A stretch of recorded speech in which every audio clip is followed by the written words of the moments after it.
Friends, welcome back to my channel. ఈ వీడియోలో మనం నాన్ డిటర్మినిస్టిక్ ఫైనైట్ ఆటోమేటా కోసం డిస్కస్ చేద్దాం. నాన్ డిటర్మినిస్టిక్ ఫైనైట్ ఆటోమేటా, దీన్నే మనం సింపుల్ గా ఎన్ఎఫ్ఏ అంటాం. ఎన్ఎఫ్ఏ అంటే నాన్ డిటర్మినిస్టిక్ ఫైనైట్ ఆటోమేటా. దీన్ని కన్స్ట్రక్ట్ చేయడం అనేది చాలా ఈజీ అన్నమాట. డిఎఫ్ఏ తో కంపేర్ చేసుకుంటే ఎన్ఎఫ్ఏ ని కన్స్ట్రక్ట్ చేయడం చాలా ఈజీ. అంటే ఇచ్చిన ఒక రెగ్యులర్ లాంగ్వేజ్ కి డిఎఫ్ఏ ని కన్స్ట్రక్ట్ చేసే కన్నా ఎన్ఎఫ్ఏ ని కన్స్ట్రక్ట్ చేయడం చాలా ఈజీ అని చెప్పొచ్చు. అంటే ఇప్పుడు మనం ఓన్లీ వన్ పాత్ అనేది ఒక Q0 నుంచి Q1 కి వెళ్తున్నప్పుడు ఓన్లీ వన్ పాతే ఉంటుందని చెప్పాం. అక్కడ మళ్ళీ 2 పాత్స్ ఉండవు. ఇక్కడ ఎన్ఎఫ్ఏలో ఏంటంటే ఒక స్టేట్ నుంచి ఇంకో స్టేట్ కి మూవ్ అయినప్పుడు మనకి ఆ పర్టికులర్ వన్ పాతే ఉంటుందని చెప్పలేం, ఎన్ని పాత్స్ అయినా ఉండొచ్చు అనమాట. ప్రతి నాన్ డిటర్మినిస్టిక్ ఫైనైట్ ఆటోమేటా అనేది డిటర్మినిస్టిక్ ఫైనైట్ ఆటోమేటా అవ్వదు, కానీ ప్రతి నాన్ డిటర్మినిస్టిక్ ఫైనైట్ ఆటోమేటాని మనం డిటర్మినిస్టిక్ ఫైనైట్ ఆటోమేటాలోకి చేంజ్ చేసుకోవచ్చు. ఇక్కడ ఎన్ఎఫ్ఏ అండ్ డిఎఫ్ఏ రెండు ఒకేలా ఉంటుంది, కాకపోతే మనకి చిన్న డిఫరెన్స్ అనేది ఉంటుంది. అదేంటంటే నెక్స్ట్ స్టేట్ అనేది మల్టిపుల్ నెక్స్ట్ స్టేట్స్ ని రీచ్ అవుతుంది ఎన్ఎఫ్ఏలోని. డిఎఫ్ఏలో అలా కాదు, ఓన్లీ ఒక స్టేట్ ని మాత్రమే రీచ్ అవుతుంది. అండ్ ఈ ఎన్ఎఫ్ఏలో ఏంటంటే మనకి ఎప్సిలాన్ ట్రాన్సిషన్ ఉంటుంది. అంటే Q0 నుంచి Q1 కి అసలు ట్రాన్సిషన్ లేదనుకోండి, దాన్ని ఎప్సిలాన్ అంటాం అనమాట. డిఎఫ్ఏలోని ఎప్సిలాన్ ట్రాన్సిషన్ అనేది ఉండదు. ఎన్ఎఫ్ఏలోని ఎప్సిలాన్ ట్రాన్సిషన్ అనేది ఉంటుంది. ఇక్కడ ఒక ఎగ్జాంపుల్ చూద్దాం. Q0, Q1, Q2 డయాగ్రామ్ కనిపిస్తుంది కదా. Q0 ఆన్ 0 అయితే, Q0 ఆన్ B అయితే Q0 కి వస్తుంది. ఒక్కొక్కసారి Q0 ఆన్ B అయితే Q1 కి కూడా వెళ్తుంది. నెక్స్ట్ Q0 ఆన్ A అయితే Q1 కి వెళ్తుంది. Q1 ఆన్ A అయితే మళ్ళీ దానికి అదే వస్తుంది. మనకి DFA తో కంపేర్ చేసుకుంటే ఒక ఇన్పుట్ అనేది ఒక Q0 నుంచి Q1 కి ఓన్లీ ఒక లైనే వెళ్ళింది అనమాట. ఓన్లీ ఒక ట్రాన్సిషన్ అయ్యింది. ఇక్కడ ఎన్ఎఫ్ఏలో ఏంటంటే మనం 2 ట్రాన్సిషన్ చేసాం. Q0 నుంచి Q1 కి A అండ్ B రెండు ఉన్నాయి.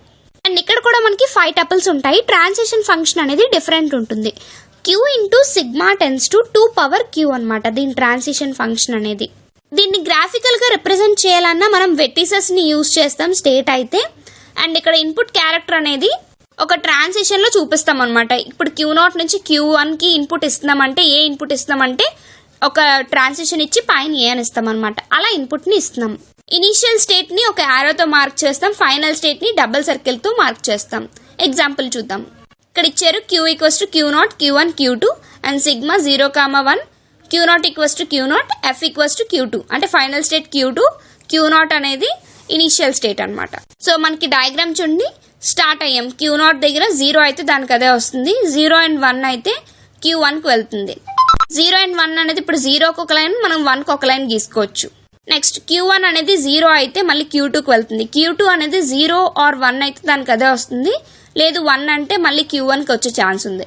Q1 అనేది ఆన్ 1 అయితే Q0కి వస్తుంది. ఇది ఎన్ఎఫ్ఏ అనమాట. సో దీనికి ట్రాన్సిషన్ టేబుల్ గీసుకుంటే Q0 ఆన్ 0 అయితే Q0 అండ్ Q1కి వెళ్తుంది. నెక్స్ట్ Q0 అనేది ఆన్ 1 అయితే Q1కి వస్తుంది. Q1 అనేది ఆన్ 0 అయితే Q2, Q1 అనేది ఆన్ 1 అయితే Q0, Q2 అనేది ఆన్ 0 అయితే Q2, Q2 అనేది ఆన్ 1 అయితే Q1, Q2. నెక్స్ట్ ఎప్సిలాన్ కోసం మనం యూజ్ చేసాం కదా ఎప్సిలాన్ ట్రాన్సిషన్, ఒకసారి చూద్దాం. ఇక్కడ మనకి ఇంకో ఎగ్జాంపుల్ తీసుకున్నాం. NFA equals to sigma 0,1 accepts all the strings with 0,1. 0,1 నుండి స్ట్రింగ్స్ ని యాక్సెప్ట్ చేసేటట్టు గీయాలన్నమాట. Q0 నుంచి 0 అయితే Q1 కి వస్తుంది. Q1 అనేది 1 అయితే Q2 కి వెళ్తుంది. ఇక్కడ Q0 అనేది ఆన్ 1 లేదు అసలు. ఇక్కడ ఏంటి అంటే ఎప్సిలాన్ ట్రాన్సిషన్ అనమాట. అది Q1 ఆన్ 0 కూడా లేదు, అది కూడా ఎప్సిలాన్ ట్రాన్సిషన్ అనమాట.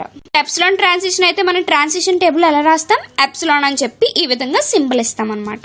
ఈ విధంగా మనం నాన్ డిటర్మినిస్టిక్ ఫైనైట్ ఆటోమేటాని దాని ట్రాన్సిషన్ టేబుల్ గానీ దాని డయాగ్రామ్ గానీ ఈ విధంగా గీస్తాం. మీకు ఏ డౌట్ ఉన్నా కింద కామెంట్ చేయండి. Thanks for watching friends. Please subscribe my channel and please support me. Thank you very much.